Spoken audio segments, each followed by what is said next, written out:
Hello student, welcome to the heaven classes. आज बात करेंगे difference between speed and velocity. सबसे पहले स्पीड के बारे में बात करते हैं। स्पीड आप सभी को पता है कि स्पीड का मतलब क्या है कि how a body is moving, है ना, how fast the body is moving, इसके बारे में बात करेंगे स्पीड। उसके बाद स्पीड की अगर डेफिनेशन की बात करें, speed is the distance travelled per unit time. Speed क्या होता है? Distance upon time, distance per unit time.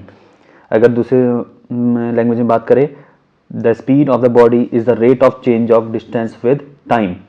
Time के साथ जो भी डिस्टेंस चेंज होता है उसे क्या बोला जाता है? स्पीड बोला जाता है। तो स्पीड के बारे में बात करें तो स्पीड इक्वल टू होता है डिस्टेंस अपॉन टाइम। और डिस्टेंस एक क्या है? स्केलर क्वांटिटी है। क्या है? स्केलर क्वांटिटी है। तो जाहिर सी बात है कि जो हमारी स्पीड होगी वो भी क्या होगी? स्केलर क्वांटिटी है। अगर मैं speed equal to distance upon time लिखूं, और डिस्टेंस की यूनिट क्या होती है? हमेशा मीटर, और टाइम की यूनिट क्या होती है? सेकंड। तो इसको क्या लिखा जा सकता है? इसकी जो यूनिट बन जाएगी वो बन जाएगी मीटर पर सेकंड। बहुत ज़्यादा कन्फ्यूजन होता है बच्चों को मीटर पर सेकंड में। और एक चीज़ और बताता हूँ, कभी कभी बुकों में क्या लिखा होता है? मीटर S-1 ऐसा लिखा जाएगा। तो होता कैसे है? देखो, मीटर अपॉन सेकंड की पावर क्या होगी? 1। जब इसको ऊपर लेके जाते हैं, जब इसको ऊपर लेके जाएंगे तो m, ये पावर में ये जो 1 है जो भी नीचे है ऊपर जाएगा तो S-1 हो जाता है। तो कभी कभी बुकों में ऐसा भी लिखा जाता है, ठीक है। तो कन्फ्यूजन नहीं होना, मीटर पर सेकंड बोले या ऐसे बोले, ऐसे ऐसे सब कुछ सही रहता है, ठीक है। इसको थोड़ा सा छोटा कर देता हूँ, समझने में आसानी होगी।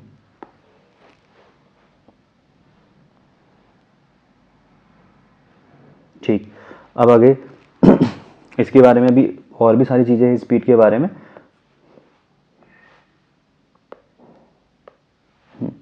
अब स्पीड के बाद कौन आएगा?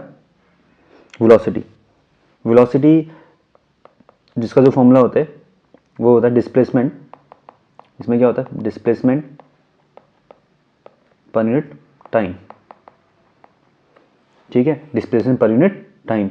डिस्प्लेसमेंट डिस्प्लेसमेंट क्या है? जो भी अभी मैंने इससे पहले वाली वीडियो में बताया था, डिस्प्लेसमेंट और डिस्टेंस के बारे में पूरी डिटेल वीडियो डाल रखी मैंने इससे पहले। जिसको भी नहीं आता डिस्प्लेसमेंट क्या होता है तो वो अच्छे से देख सकता है। लेकिन मैं बता दूं, displacement is a shortest path between two initial and final position. मतलब दो पॉइंट्स के बीच की जो इनिशियल और फाइनल पोजीशन होती है, उन दोनों के बीच की जो डिस्टेंस होती है, शॉर्टेस्ट पाथ, उसे क्या बोला जाता है? डिस्प्लेसमेंट। जो जो हमने बातें करी थी डिस्प्लेसमेंट के लिए वो वेलोसिटी में भी लागू होती है। जैसे डिस्प्लेसमेंट, पहले इसकी यूनिट की बात करें, है ना, वेलोसिटी इक्वल टू क्या है? Displacement upon time. Displacement upon time.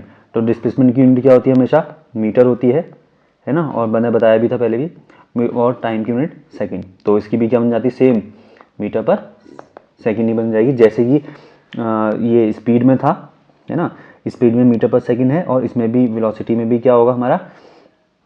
Metre पर सेकंड ही होता है, ठीक। अब हम बात करेंगे इसके बारे में और इसमें डिफरेंस क्या है स्पीड और वेलोसिटी में।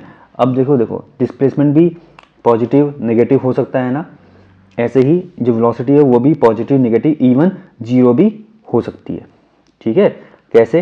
देखो, अगर डिस्प्लेसमेंट अगर जीरो हो गया तो वेलोसिटी भी क्या हो जाएगी? जीरो हो जाएगी। अगर डिस्प्लेसमेंट निगेटिव है, क्या है? डिस्प्लेसमेंट निगेटिव है तो भी वेलोसिटी क्या हो जाएगी? नेगेटिव हो जाएगी। याद रखना, है ना। अभी और डिटेल में बात करेंगे इसके बारे में, दोनों के बारे में, स्पीड एंड वेलोसिटी के डिफरेंस के बारे में। फिर उसके बाद अगर हम बात करें डिफरेंस की, speed and velocity. Speed and velocity में देखो, distance travelled by a moving body per unit time is called speed. जो भी टाइम लगता है किसी भी डिस्टेंस ट्रेवल करने में, है ना, या फिर ऐसे बोल सकते हो distance travel by a moving body per unit time is called speed. And displacement travel by a moving body per unit time, displacement upon time ना, डिस्प्लेसमेंट अपॉन टाइम होगा तो उसको क्या बोलेंगे? Velocity. It is a scalar quantity. Speed क्या होती है? Scalar quantity होती है। और जैसे कि speed of a body, moving body can not be zero, जैसे डिस्टेंस जीरो नहीं हो सकती, वैसे ही स्पीड भी क्या होती है? जीरो नहीं हो सकती। Speed of body is always positive. किसी बॉडी की अगर कोई बॉडी चल रहा है ना, तो उसकी स्पीड जो होगी हमेशा क्या होगी, पॉजिटिव होगी। Speed indicate how fast a body moves, speed क्या इंडिकेट करता है हमें कि बॉडी जो है कितनी तेज मूव कर रही है, उसी के बारे में बताती है speed. Speed has only magnitude, अब मैंने जैसे बताया कि स्पीड क्या है, स्केलर क्वांटिटी है, जब स्केलर क्वांटिटी है तो स्पीड के पास सिर्फ और सिर्फ क्या होगा, मैग्नीट्यूड होगा। चलो यहाँ पे आते हैं वेलोसिटी में, तो displacement travel by a moving body per unit time is called velocity, ठीक है। वेक्टर क्वांटिटी है, ठीक है, velocity is a vector quantity. Average velocity of moving body can be zero, can be zero मतलब zero हो सकती है हमारी एवरेज वेलोसिटी भी, ठीक है। जैसे डिस्प्लेसमेंट निगेटिव हो सकता है, जैसे डिस्प्लेसमेंट हमारा निगेटिव हो सकता है, वैसे ही वेलोसिटी भी क्या हो सकती है, निगेटिव हो सकती है। Velocity of a body can also be negative, negative भी हो सकती है। Velocity indicate how fast a body moves in a definite direction, किसी भी डेफिनेट डायरेक्शन में, मतलब एक ही डायरेक्शन की बात हो रही होगी तो वहां पे कितनी तेज वो चल सकता है, वो वेलोसिटी बताता है। स्पीड इंक्लूडिंग डायरेक्शन और वेलोसिटी, तो जो मैंने बोला है वेक्टर, जो भी वेक्टर क्वांटिटी होती है उसके में क्या क्या होता है, मैग्नीट्यूड भी होता है और क्या होता है, मैग्नीट्यूड प्लस डायरेक्शन भी होती है। तो जो भी वेक्टर क्वांटिटी होंगी उनमें क्या क्या होगा, मैग्नीट्यूड और डायरेक्शन दोनों होती है। आई होप कि आपको सब समझ में आ गया होगा। इसके बारे में डिटेल लेक्चर जो अभी आएंगे, इसमें इसके बेस में जो न्यूमेरिकल्स होंगे वो भी हम थोड़ा थोड़ा टाइम में करते रहेंगे, ठीक है। अभी बहुत सारे हैं इसमें, लेकिन उसके लिए वीडियो अलग बनाऊंगा मैं, ठीक है। तब तक के लिए थैंक यू।